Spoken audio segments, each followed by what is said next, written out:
C'est là où tu sais, t'as des meufs du planning familial qui viennent et que tu poses des questions anonymement sur des petits papiers et elles les ouvrent et il y a toujours une personne qui a demandé est-ce que c'est normal de bien aimer quand mon pommeau de douche il me fait des petits châteaux. J'avais une fille de ma classe qui avait posé cette question et ça m'avait marqué, j'avais pas compris à l'époque. Mais comment ça le pommeau de douche? Salut, je m'appelle Timothée, je suis gay et professeur de physique-chimie. Salut, c'est Athéna, je suis lesbienne et prof de français et on est là pour parler du fait d'être LGBT. Et prof. Bon Tim, prêt? Prêt à répondre aux Allez, questions. vas-y. Vos élèves et collègues savent-ils que vous êtes homo?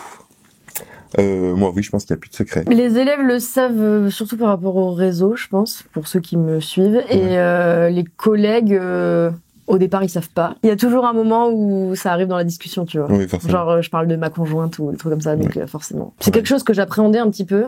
Et en fait, vraiment, aucun problème.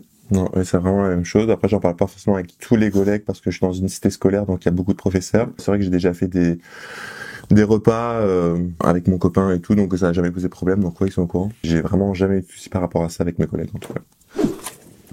Avez-vous déjà eu des remarques? J'ai jamais eu directement des remarques, mais par contre, c'est vrai que j'ai déjà eu des élèves qui sont venus me parler de mon homosexualité, justement pour avoir des conseils.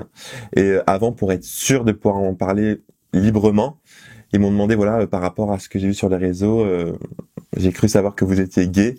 Est-ce que c'est vrai? Et du coup, après, on a engagé la conversation. Mais ça, non, j'ai jamais eu de remarque autre par rapport à ça. Moi non plus. Aucune remarque négative, en tout cas. En fait, même les élèves viennent pas m'en parler. Ils essayent de pas me dire qu'ils savent, en fait. Il y a un espèce de truc comme ça qui se met en place.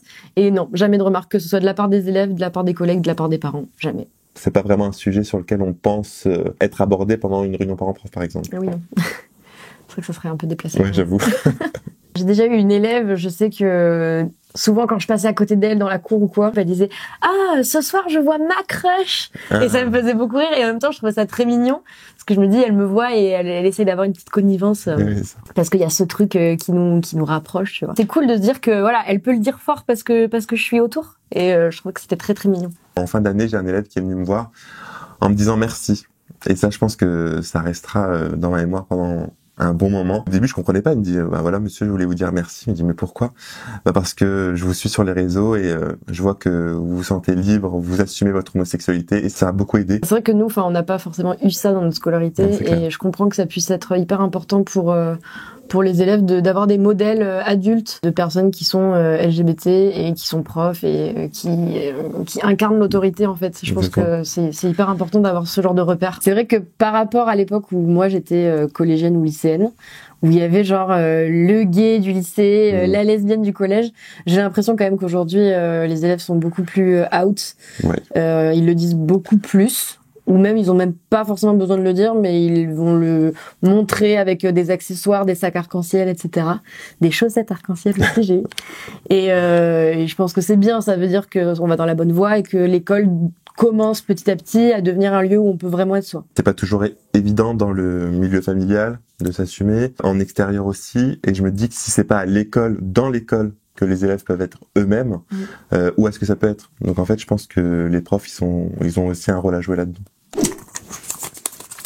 Donner une note sur 20 au programme actuel d'éducation à la sexualité à l'école. C'est plutôt en SVT qu'on fait ça. C'est là où tu sais, t'as des meufs du planning familial qui viennent et que tu poses des questions anonymement sur des petpetits papiers et elles les ouvrent et il y a toujours une personne qui a demandé est-ce que c'est normal de bien aimer quand mon pommeau de douche il me fait des petits châteaux.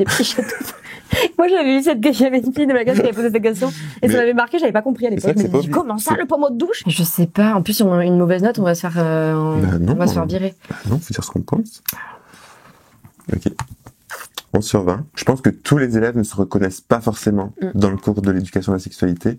Et je trouve ça dommage. Quelque chose de tout bête, mais par exemple, on parle jamais des rapports anaux. C'est hétéronormé. Voilà, c'est ça en fait. Quand on parle des rapports sexuels, en fait, je pense que tous les élèves ne s'y retrouvent pas forcément. Depuis 2 ans, il y a eu un ajout pour le programme d'EMC, donc éducation morale et civique, qui proposait d'intégrer des questions sur la lutte contre les discriminations, sexisme, homophobie, racisme et transphobie. Techniquement, c'est au programme officiel d'aborder ces questions-là en éducation morale et civique, et les autres profs ensuite peuvent piocher dans ces problématiques et les aborder dans leur cours. Donc moi, c'est ce que j'essaye de faire un petit peu, étudier des textes qui vont évoquer des questions sur ces sujets-là. Faut pas hésiter à le faire, c'est de toute façon dans les programmes. Que faire pour aider les élèves LGBTQI+. L'objectif aussi de l'école, c'est justement de mettre en avant le vivre ensemble, peu importe la religion, peu importe sa sexualité. Justement, l'objectif, c'est de montrer que peut y avoir une équipe soudée dans l'école. Et si ça marche dans l'école, ça peut marcher dans la société. Et c'est aussi ça, le message qu'on doit faire passer, je pense, en tant que prof. Moi, j'essaie de leur faire comprendre que voilà, la classe, c'est comme une micro-société. Donc, il y a des règles à respecter. Il faut apprendre à se respecter les uns les autres. Il y a 2 ans, c'était juste après le suicide de l'élève trans de Lille. On s'était interrogé sur comment mieux inclure les élèves trans dans l'établissement. On avait envoyé un mail à tous les collègues pour voir un petit peu tâter le terrain, voir lesquels étaient partants. Et le projet s'est finalisé en fait, puisque le proviseur a totalement approuvé la démarche. Suite à ça, on a réussi à obtenir des formations pour les personnels enseignants pour éduquer en fait les profs aux questions d'identité de genre et d'expression de genre. Donc aux questions pour les élèves trans. Des choses très simples comme changer le prénom d'usage sur les bulletins, sur Pronote. Et respecter le pronom de l'élève. Voilà. Moi, ça m'arrive aussi une fois où voilà, j'avais un élève qui a été identifié comme fille et en fait qui voulait être reconnu comme garçon. Il était venu me voir pour savoir si c'était possible. Et c'est vrai que je m'attendais pas forcément à ça, donc j'en ai tout de suite parlé aux autres professeurs, à la direction, et on s'est tous mis d'accord. Et je pense qu'avant tout, c'est le bien-être de l'élève qui compte. Et voilà, donc du coup, il était reconnu comme il pendant toute sa scolarité. Un conseil pour les profs LGBT+. Et moi souvent je reçois des messages, je reçois des DM sur Insta d'étudiants, d'étudiantes ou de jeunes profs même qui sont LGBT, qui m'ont dit c'est trop cool, grâce à toi maintenant je me dis que j'aimerais bien être prof et en fait j'ai toujours appréhendé, je me suis toujours dit que ce serait pas possible parce que je suis gay, parce que je suis lesbienne, parce que je suis trans. Il faut pas que le fait que ce soit des profs qui soient LGBT+, ça les empêche ou que ça les mette en doute par rapport à l'enseignement, parce que c'est pas ça qui fait qu'ils seront des bons profs ou pas. Puis après, contrairement à ce qu'on pense, les élèves sont très matures par rapport à ça. En fait, ils savent très bien quand ils sont en classe, je veux dire, ils sont là pour apprendre. En soi, que le prof devant eux soit ça n'interfère LGBT jamais dans le cours, quoi. Franchement, voilà, ils sont vraiment très matures par rapport à ça. Vraiment, j'ai toujours voulu être prof et je suis vraiment très content d'en être arrivé là aujourd'hui. Non seulement pour partager ma passion, parce que moi j'ai toujours aimé les sciences. Et en fait, moi ce qui est important dans l'enseignement, je trouve que c'est aussi le relationnel. Et ça c'est indispensable, de savoir que les élèves peuvent venir me parler du cours ou d'autres choses, que je sois là pour eux. Je pense que c'est hyper important. Et moi je pense que c'est une confiance que j'essaye de mettre en place dans mes cours. Et voilà, je pense qu'ils le ressentent aussi et je pense que ça peut être que bénéfique.